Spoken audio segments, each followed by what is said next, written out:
They expected you to yell, to break down, to chase after them with explanations, apologies, or tears. They knew your patterns, how you always responded, how you couldn't bear to be misunderstood, how silence made you anxious, how distance made you panic. And they used that.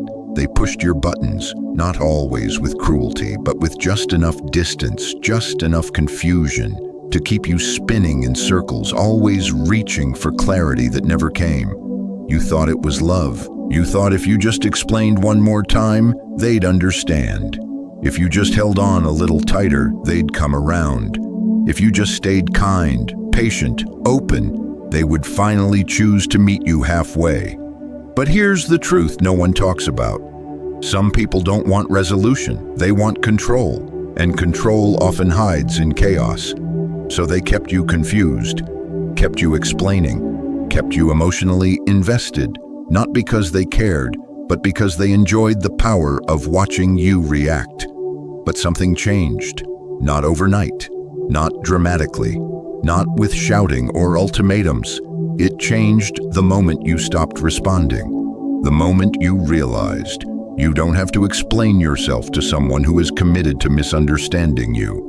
That moment of stillness, it was your turning point. You didn't announce your exit. You didn't give a speech. You simply went silent. And that silence was louder than anything you've ever said. Because silence, when it's strategic, is not absence. It's presence, focused inward.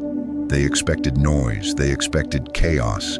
They expected the same version of you they had trained to react on cue.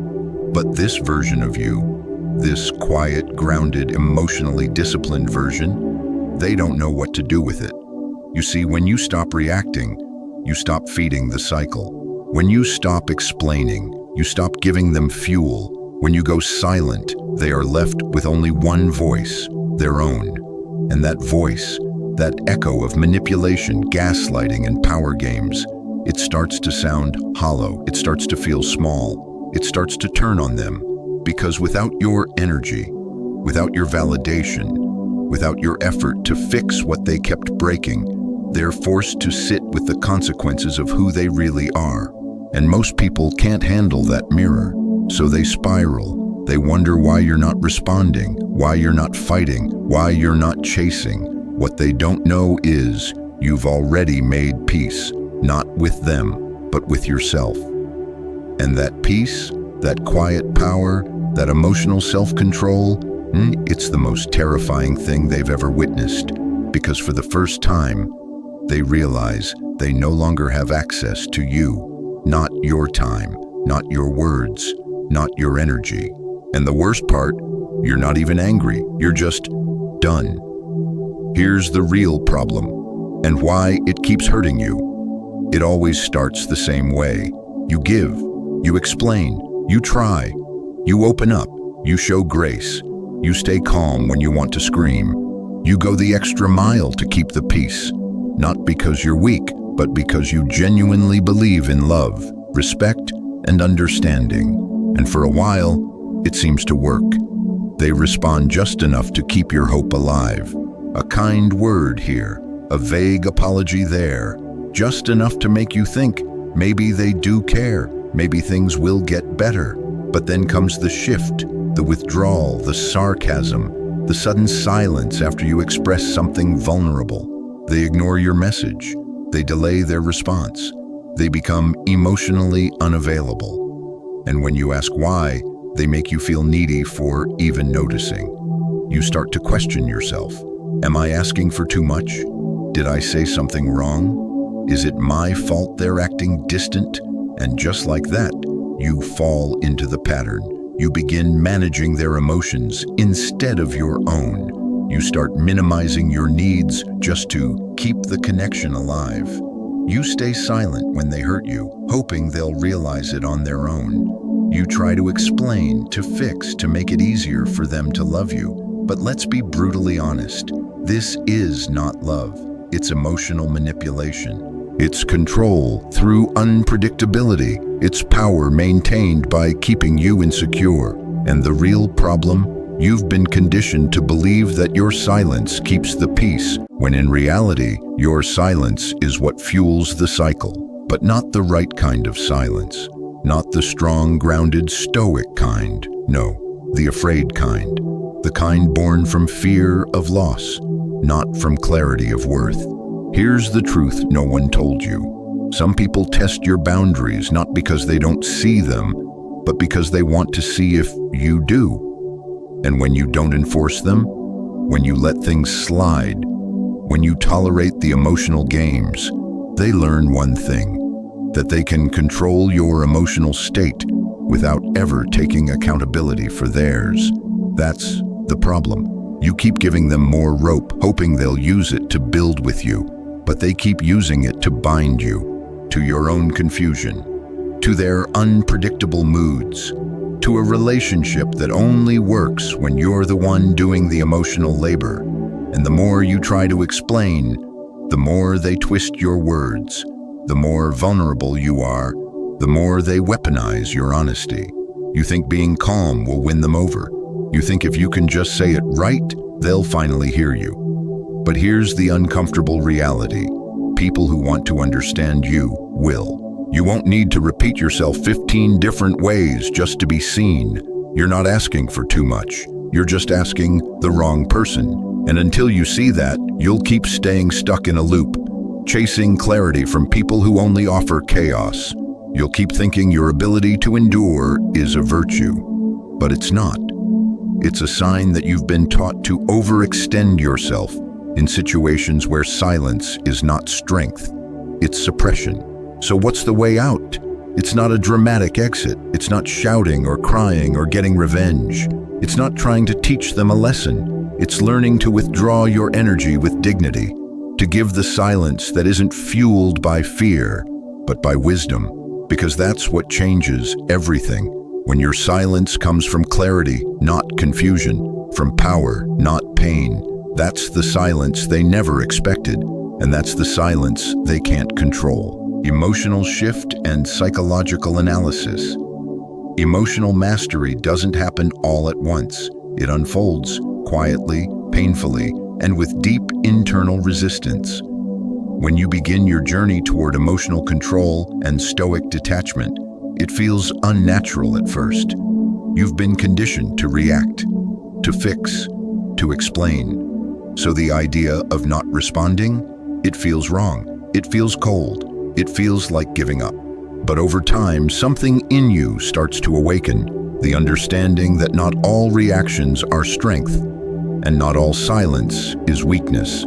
This section explores how that awakening happens. 1. You begin to notice the emotional bait. It doesn't happen with a loud bang. It begins quietly, like a whisper in the back of your mind. You start to feel it before you can explain it.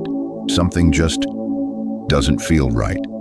You notice that after every meaningful moment, there's a subtle withdrawal. After every open-hearted conversation, they go silent. After you express a boundary, they give you a cold shoulder or vague sarcasm. They don't yell. They don't confront each other.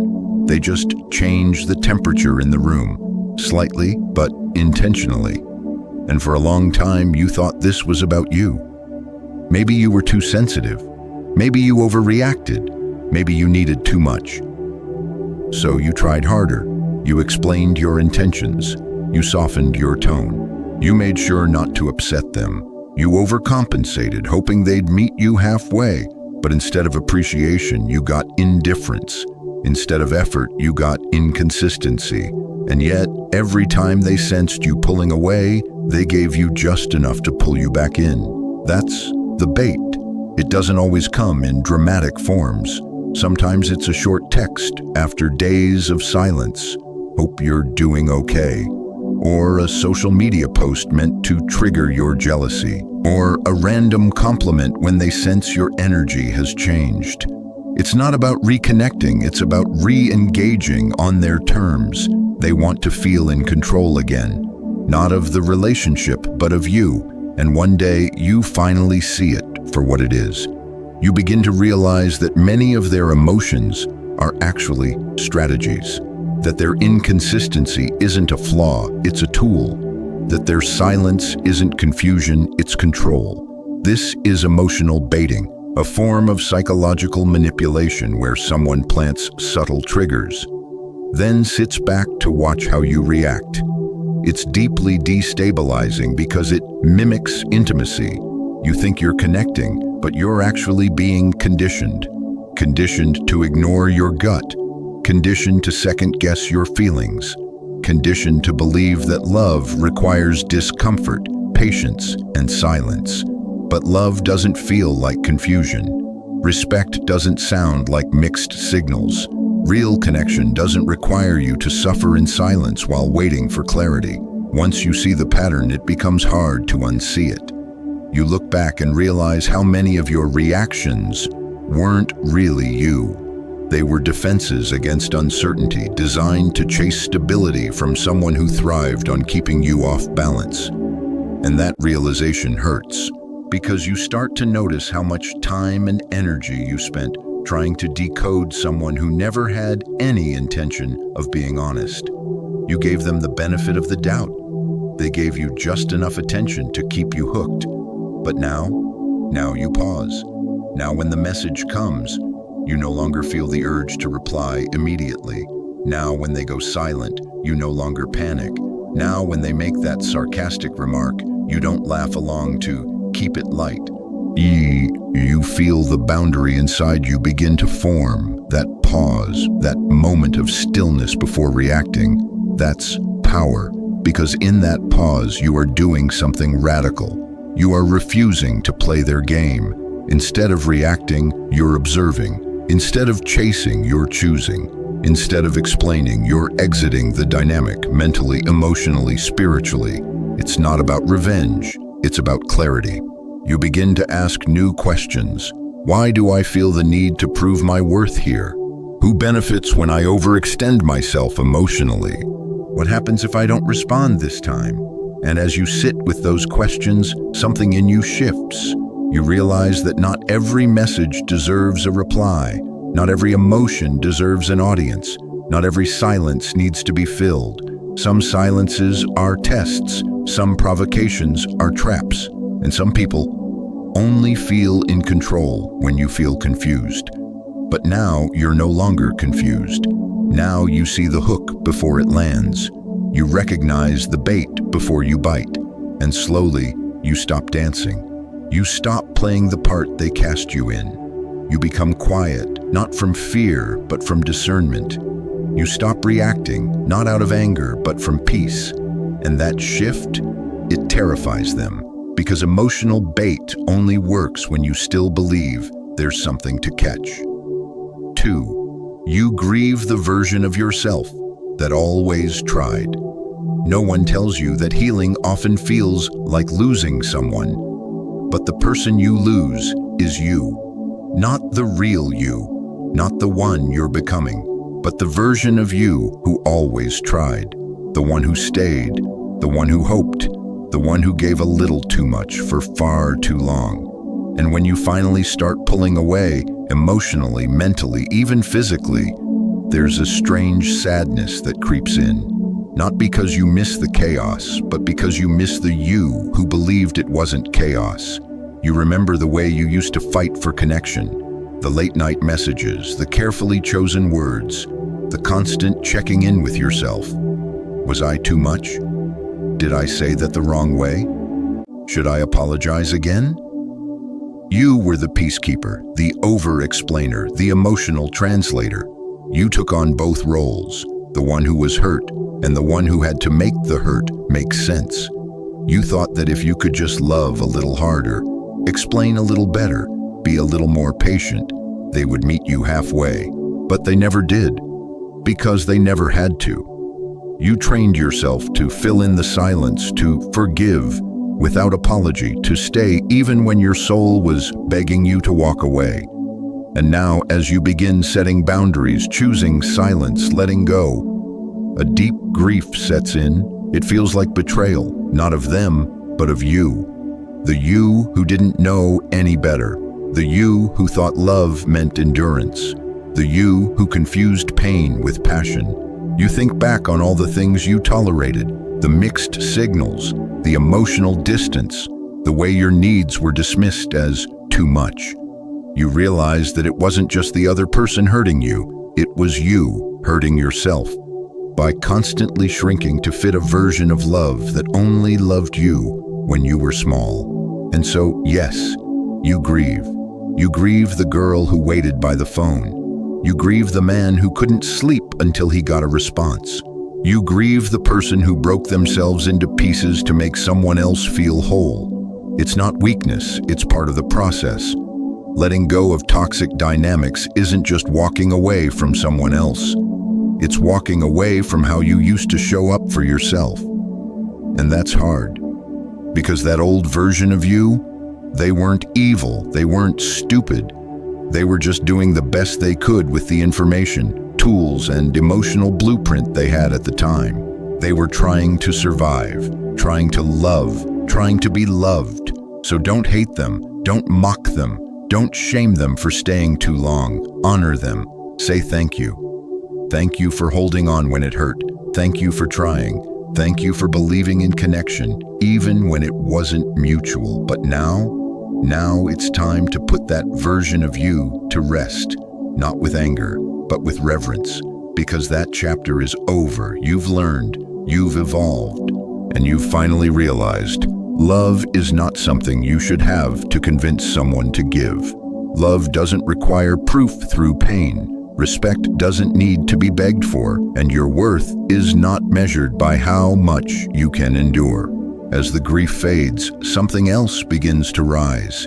Peace, stillness, self-respect. You no longer need to justify your boundaries. You no longer chase after closure. You no longer try to make sense of people who want to be confusing, because you are no longer the version of you who needed their approval to feel whole. You're becoming someone new, someone grounded, someone sovereign, someone who knows, if I have to abandon myself to keep someone in my life, then I'm not keeping them. I'm just losing me. And you're done losing yourself. You're done trying to earn what should be given freely. You're done apologizing for your sensitivity, your honesty, your needs. Because now you see clearly, the one who always tried deserved someone who tried just as hard. 3. You shift from reaction to reflection. In the past, everything triggered you. A delayed text, a vague comment, a cold look, a silence that lasted just a little too long. And your mind, it went into overdrive. You replayed conversations. You typed and retyped your responses. You scanned your memory for anything you might have said wrong. You assumed, it must be me. I need to fix this. I need to explain myself again. You reacted, fast and emotionally, because that's how you were trained. Not by one person, but by years of feeling like love was something you had to earn. Through effort, through anxiety, through overthinking. But there comes a moment, quiet, almost invisible, when that pattern breaks. At first, you still feel the urge to respond, to defend, to justify. The pain still hits. The old programming still whispers, say something now or you'll lose them. But instead of reacting, you pause. You sit in the discomfort. You let the silence hang. You let the message go unanswered. For 5 minutes, for 5 hours, for a full day. And in that space, between stimulus and response, something powerful happens. You begin to reflect instead of react. This is the shift. You start asking different questions. In the past, your questions were rooted in fear. Are they mad at me? Did I mess this up? How do I fix it? Now your questions change. Why do I feel the need to respond so quickly? What part of me is afraid of being misunderstood? Does this person create safety or confusion? You move from reactive urgency to curious awareness. You stop trying to win the moment and start trying to understand the pattern. You begin to reclaim your nervous system. Reacting is a nervous system response. It's survival mode. It's fawn, flight, fight, or freeze, especially in emotionally unsafe relationships. But now, as you practice reflection, your body slowly exits survival. You stop holding your breath. You stop clenching your jaw. You stop scanning for danger in every message. You breathe, you ground, you observe, and most importantly, you regulate. Because now you know your peace isn't dependent on someone else's behavior. You realize not every situation deserves your energy. This realization hits hard. Not every conflict is yours to solve. Not every silence is yours to fill. Not every inconsistency is your fault. When you shift from reaction to reflection, you begin to conserve your emotional energy. You choose your responses more carefully. You stop explaining yourself to people who aren't even listening, and that is liberation. You make peace with being misunderstood. Before, your greatest fear was being misunderstood. You couldn't rest unless they got your point of view. You explained, re-explained, over-explained, but now you understand. If someone wants to misunderstand me, they will. If someone truly values me, they will seek to understand me. Do you let people carry their own projections? You stop over-functioning in conversations. You stop arguing just to feel seen. Instead, you let your boundaries do the talking. You move in quiet alignment with your values. You stop reacting because you no longer need external validation to feel clear inside yourself. You grow stronger in silence. There's a unique kind of strength in silence, not the silence of avoidance, but the silence of self-possession. You don't speak just to calm your anxiety. You don't reply just to avoid tension. You don't explain just to keep someone close. You stay still, not because you're cold, but because you're centered. And ironically, that stillness speaks volumes. It says, I no longer chase chaos. I no longer argue for my worth. I no longer react out of fear. I respond from self-respect. This shift from reaction to reflection is one of the deepest signs of growth. It's where you stop proving yourself and start preserving yourself. It's where you stop responding to bait and start honoring your boundaries. And most of all, it's where you realize you don't owe access to every part of your heart just because someone provoked a feeling. Your feelings are valid, but your responses, they are yours to choose. And in that choice is freedom. 4. You reclaim your internal space. For so long, your inner world wasn't yours.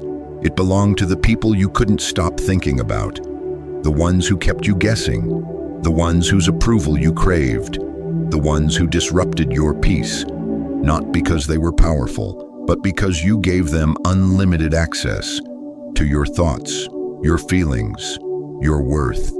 You woke up thinking about them. You went to sleep rehearsing conversations that never happened. You filled every quiet moment with mental noise. What did they mean by that? Should I have said it differently? Do they even care? It was like your mind had been leased out, room by room, to people who paid you in crumbs of attention. But now something is shifting. Now you begin to take your space back, quietly, intentionally, daily. You start by noticing just how much of your inner bandwidth was consumed by emotional clutter.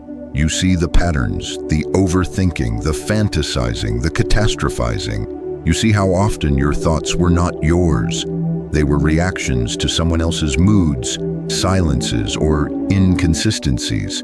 This awareness, it's painful, but it's also the beginning of your freedom, because you realize, I may not be able to control what they do, but I can control who lives rent-free in my head. You learn to protect your mental energy. You begin filtering your focus. Not everyone gets your full attention anymore. You become aware of the cost of rumination. You start asking yourself, does this thought serve me? Is this mine to carry? What else could I be thinking about if I let this go? And you realize, your mind is not a battleground. It is your home. It deserves protection. It deserves peace. So you stop inviting in the echoes of conversations that drained you. You stop hosting the ghosts of arguments that never brought clarity. You stop rehearsing pain. You begin to fill your space with you. When you remove emotional intruders, you don't just sit in emptiness. You fill that space with you. You rediscover your voice. You reconnect with your desires. You remember what it feels like to think a thought that has nothing to do with someone else. You read, not to escape, but to expand. You walk, not to clear your head of them, but to come back to yourself.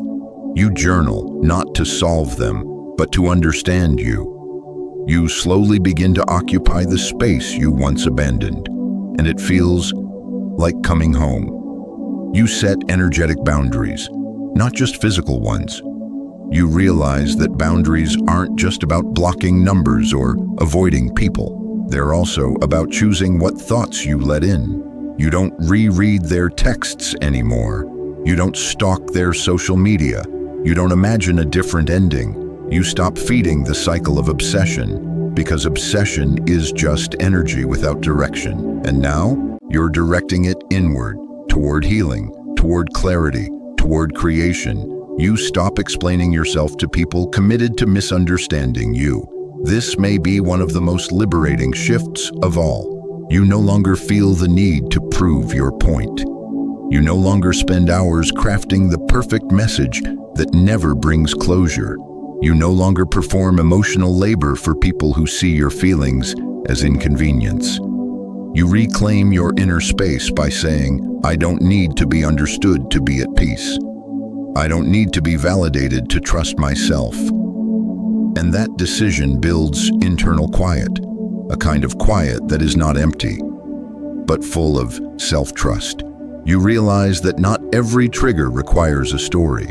Before, every emotional reaction had to mean something. You assigned narratives. They did this because I feel this way, because I'm not enough. But now you just notice the feeling and let it pass. You hold space for discomfort without letting it define you. You stop making stories out of storms. You reclaim your internal space by pausing the narrative. And when you do that, you create room for something new. Perspective, wisdom, and peace. Reclaiming your internal space is not a dramatic moment. It's a quiet, daily rebellion. It's saying, no more, not today. This space is mine now. And over time, your internal world becomes less reactive, more responsive, less chaotic, more calm, less about them, more about you. And when people wonder why you're so unbothered now, why you don't react the way you used to, why you seem grounded even in tension, it's because you've come home, to yourself, to your inner sanctuary, to your space, and you're not giving it away ever again. 5. You stop trying to win unhealthy people. This is one of the hardest truths to swallow. You spent years trying to earn the love of people who weren't capable of giving it, not because you were broken, not because you were unlovable, but because somewhere along the way you were taught that love had to be chased, not received. That if someone was distant, cold, inconsistent, or dismissive, you just needed to try harder. Be more understanding, be more patient, be more forgiving, shrink a little, bend more, speak softer. So you did. You gave everything. Time, attention, emotional labor, forgiveness they never asked for, second chances they didn't deserve. You weren't trying to manipulate them. You were trying to save them, because deep down you believed, if I can make this work, then I'm worthy of love. But here's the painful truth. Healthy love doesn't need to be won. It doesn't feel like a competition. It doesn't make you fight to matter. When someone is truly capable of love, you won't feel like you're constantly trying to pass a test you don't even understand. You won't be chasing closeness that comes only when it's convenient for them. You won't have to decode mixed signals or survive on breadcrumbs, because love, real love, doesn't confuse you. It doesn't punish you for having needs. It doesn't disappear the moment you express your truth. You recognize the cycle, idealize, devalue, discard. When you begin to awaken, you see the emotional game for what it was. You were idealized at first, then slowly devalued, your quirks criticized, your words ignored. Eventually, you were discarded, physically or emotionally. And what did you do in response? You tried harder. You begged for connection. You apologized even when you weren't wrong. You worked overtime to prove your worth to someone who was committed to misunderstanding you. Now you realize this wasn't love. It was emotional starvation disguised as a relationship. You stop arguing with their wounds. Unhealthy people often weaponize silence, blame, avoidance, or anger. They turn every conversation into a conflict. They twist your intentions. They deflect accountability. They demand your empathy while giving you none in return. And for the longest time, you thought, if I can just explain this the right way, they'll finally see me. But now you understand. You weren't arguing with a person. You were arguing with their trauma, and that's not your responsibility. You stop wasting your energy trying to fix what they refuse to face. You stop over-functioning in relationships that undernourish you. You stop trying to win people who need you to lose yourself to feel powerful. You let go of needing to be chosen. Perhaps the deepest wound in all this is the feeling of being unpicked, not chosen, not enough. But what you've learned is this: being chosen by the wrong person is not a prize. It's a prison. Because if someone only chooses you when you abandon your truth, suppress your needs, or silence your voice, then you're not being chosen. You're being used. Now you choose you. You no longer wait for unhealthy people to approve of your worth. You no longer need their affection to validate your identity. You stop chasing connections where there is no capacity. You stop trying to get loyalty from people who can't even be honest. You stop needing the story to end differently to move on. You finally see your value as separate from someone else's behavior. This is the breakthrough moment. You understand. How someone treats me says everything about them and nothing about my value. You no longer internalize their rejection as a reflection of your worth. You see that their inability to show up was never about your shortcomings. It was about their limitations. And now you no longer take that personally. You stop rewriting your personality to fit their preferences. You stop questioning your emotions just to protect their ego. You stop shrinking to make someone else feel big. You see yourself clearly, perhaps for the first time, and you realize you were never too sensitive. You were never too intense. You were just surrounded by people who wanted you quiet, small, and easy to control. Now you are reclaiming your energy. Now you are leaving the rooms where love feels like punishment. Now you are honoring your intuition, the same voice you once ignored to keep others comfortable. Stopping the cycle of trying to win unhealthy people is not a sign of giving up. It's a sign of growing up. It's the moment you move from self-abandonment to self-alignment. It's the shift from proving to protecting. And in that choice, quiet but powerful, you begin to experience a kind of love that never needed to be earned, your own. 6. You stop chasing closure and you choose peace closure. You used to believe it was the missing piece, the final conversation, an honest apology, the answer that would finally explain why it all ended the way it did. You waited for it, sometimes for months, sometimes for years. You thought, if I could just understand, I could let go. If they could just tell me what really happened, I'd be okay. But that closure, it never came. Or if it did, it wasn't honest. It was vague, deflective, or worse, blaming you. You reread the last message over and over again. You rewrote the ending in your mind 1,000 times. You wondered if maybe, just maybe, they'd wake up and realize what they lost. But here's the truth that finally set you free. Closure is not something you get from someone else. Closure is something you give to yourself. You realize that silence is an answer. You no longer interpret their lack of explanation as a mystery. You see it as a message. Their silence, it speaks. Their indifference, it speaks. Their inconsistency, their avoidance, their refusal to take responsibility, it all speaks. And what it says is simple. This is not someone who can meet me where I am. This is not someone who values clarity, respect, or truth. This is not someone who deserves continued access to my peace. Instead of waiting for their explanation, you start listening to your own clarity. You stop asking why and start accepting what is. The most exhausting question in heartbreak is why? Why did they leave? Why did they change? Why didn't they try harder? But sometimes there is no satisfying answer. Sometimes people hurt you because they are unhealed. Sometimes people disappear because staying would require more than they can give. So instead of asking why, you begin accepting what is. They left. They weren't who I thought they were. They don't have the capacity to show up with integrity. And acceptance, while painful, is liberating. It releases you from the trap of waiting. You realize closure often becomes another way of seeking control.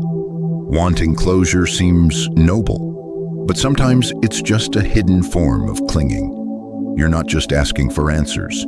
You're trying to control the narrative. You're hoping that if you understand, the pain will somehow hurt less. But some endings won't make sense. Some people will never say the right thing. Some moments will remain unresolved forever. And now you learn to live with that, not as a defeat, but as a sign of your strength. Because peace doesn't come from clarity, it comes from release. You understand that peace is a decision, not a destination. You stop waiting to feel peaceful. You choose it. You choose peace by not sending that last message. You choose peace by unfollowing. You choose peace by deleting the unsent notes. You choose peace by not showing up where you're not honored. And slowly, that peace becomes real. Not because the pain disappears, but because you stop feeding it. You stop reopening wounds just to prove they were real. You shift from I need closure to I need healing. Closure keeps you focused on them. Healing brings the focus back to you. So you begin tending to your own heart. You sit with your grief. You write the letter you'll never send. You cry in the safety of your own room, not to get them back, but to let yourself go. You speak your truth in therapy, in your journal, or to a friend who sees you. You start living forward. You stop orbiting around someone who already left the room. You realize you don't need one more conversation. You don't need their permission to move on. You don't need their version of the story to validate your pain. You are your own closure. This is the final shift. You no longer need to win, explain, fix, or understand. You don't chase apologies. You don't chase people. You don't chase closure. You choose peace. You choose presence. You choose yourself.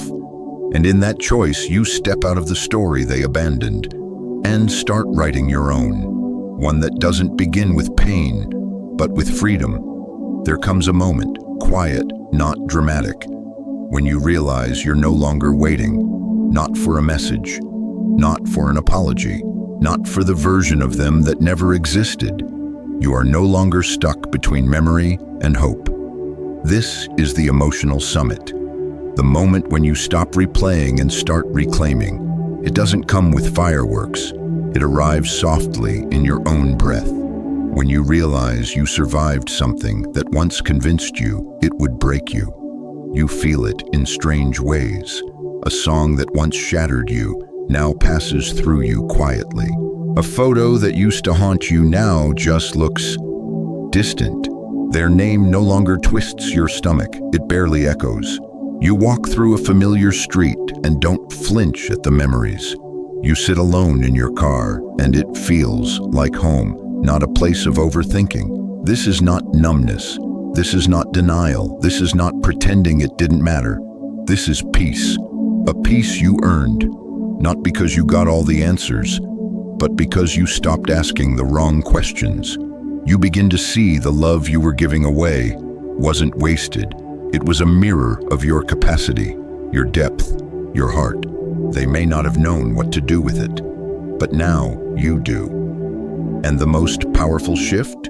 You forgive yourself for staying too long, for trying too hard, for loving in places that could not hold you. You no longer see those moments as failures. You see them as chapters, necessary, painful, beautiful chapters that led you back to this version of you, wiser, softer, stronger, because now your love is no longer currency to be earned. It is a boundary, a gift, a reflection of your wholeness, not your need. This is the emotional climax, the moment you stop grieving what was lost and start honoring what was found. You, all of you, still here, still growing, still capable of deep, honest, healing love. And for the first time, you are ready to give it to yourself. In the end, this journey was never about getting over them. It was about coming home to yourself. You thought you needed answers, but what you really needed was clarity. You thought you needed closure, but what you really craved was self-respect. You thought you needed them to stay, but what your soul needed was for you to stop leaving yourself behind. Every unreturned message, every unanswered question, every cold silence, they weren't just moments of pain, they were teachers, and their lesson was this: stop shrinking to fit inside stories that no longer honor you. You don't need to rewrite the past. You don't need to win anyone back. You don't need to be chosen by people who don't see your worth. You need to remember who you are when no one is watching, when no one is clapping, when the room is empty but your soul is full. You need to remember, peace is not something someone else gives you. It's something you protect. And love, real love, starts with how you speak to yourself when you're hurting, when you're healing, when you're rebuilding a life without pretending. So maybe the gift of it all wasn't in how they left. It was in how you rose, how you sat with your own broken pieces and didn't rush to glue them back together, how you stayed even when it hurt, so that next time you won't abandon yourself for connection. And one day, someone will meet you in the calm you've built, not in the storm you had to survive. But even if they never come, you now know how to be enough for you, not as a backup plan, not as a compromise, but as a quiet revolution. You are no longer looking for peace. You have become it. Sometimes the greatest act of courage is to stop asking for love in places that only offer you confusion. Inspired by Stoic thought, you don't need to conquer the world. You don't need to convince anyone to stay. You don't need to prove your worth to those who can't recognize it. What you need is space to breathe, to feel, to remember that healing is not about forgetting the pain, but about learning who you became because of it. This was never a story about heartbreak. It's a story of homecoming, and that home is you. So if this message touched something in you, if you saw your journey reflected in these words, don't walk this path alone. Subscribe to this channel for more calm, clarity, and courage, drawn from ancient wisdom and modern healing. Here, we explore timeless lessons from Stoicism, emotional resilience, and the quiet art of becoming whole. Every week, we share real stories, gentle reflections, and practical tools to help you navigate a loud world with a quiet heart. If you've ever felt too much, tried too hard, or stayed too long, you're not broken, you're becoming. Hit the bell icon so you never miss a moment of peace that was always meant for you. Let's keep walking together, because the most powerful journey is back to yourself. Thank you for watching this video here on the Stoic philosophy. If you found value in this, I invite you to explore more videos on the channel. There's so much more wisdom to uncover. And don't forget to subscribe so you won't miss the next one. Thanks again for being here, and I'll see you in the next video.